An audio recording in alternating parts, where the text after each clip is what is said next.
If I were to tell somebody how to prepare for King of the Hammers, other than to get in the octagon with a UFC fighter and just get prepared to get beat for 10 hours straight, that is King of the Hammers. It is probably the world's toughest endurance race from start to finish. My name is Levi Shirley. I'm from Dodge City, Kansas, and we're here getting ready for the 2019 King of the Hammers.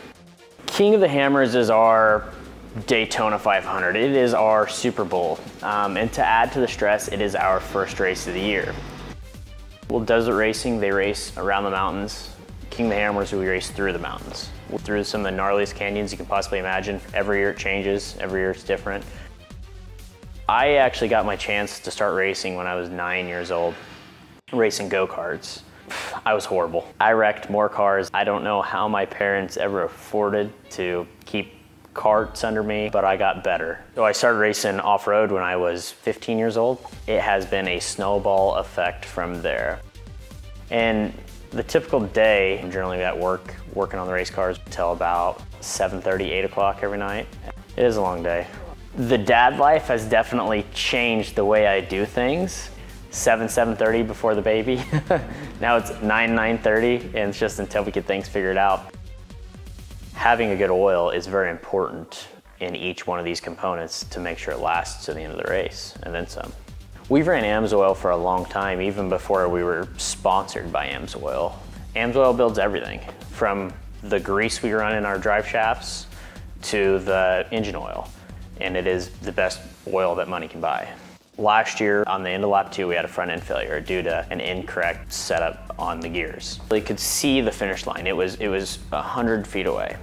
The front end locked up. I rolled down the hill. When you're upside down, you want all your oil to be at the bottom in the oil pan. It goes to the top of the motor and goes into the pistons and goes out, and so we lost a significant amount of oil. Made it back to the pits. Everybody was worried about the front end that just blew up. Got the new front end put in it. About halfway through my third lap, I saw my oil pressure dipping. I mean, it would hit 0 at times. Made it home, said, you know what? We're gonna have to totally rebuild this motor. This motor is gonna be junk. Drained 3 quarts of oil out of the motor, which is not very much. Pulled the motor, went through it, and found absolutely nothing wrong with it. Put the motor back together, did not put any new parts in the motor whatsoever, and finished out the entire season on that same motor. And I have Amsoil to thank for that.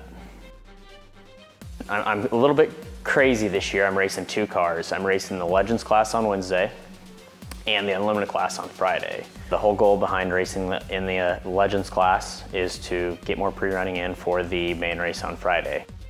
If you don't know how to pace yourself, you do not have a chance. Going anywhere from 5 mile an hour crawling to 120 mile an hour across some of the lake beds. And there will be failures. And how you respond to those failures is whether or not you're gonna be standing at the top of the podium or stuck out there in the desert. Just to come across the finish line is a huge victory. 100 cars may start this race, and you're maybe lucky if 20 finish. I'm over just finishing. I wanna win.